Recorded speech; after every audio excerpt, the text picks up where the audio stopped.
how to add products to Wix. So basically, as you can see here, I have this products list.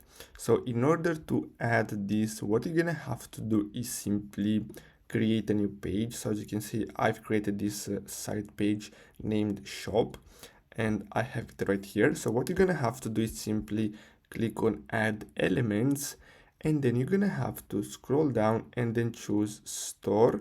And as you can see here, you have a grid product gallery. Here you have related products, bestsellers. You're gonna have to choose any of these. So I'm gonna choose this one here, product widget, and then you're gonna have to add it. So as you can see, no product. So I'm gonna scroll down and I'm gonna place it right here. So let's see.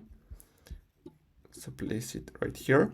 So you're gonna have to click on manage products, and then here you're gonna have to start adding your own products. So this can be physical or this can be digital. So simply click on new product, and as you can see, you're gonna have to choose and then simply enter your product details, and that's all you have to do. So I hope you found this video helpful. Thanks for watching.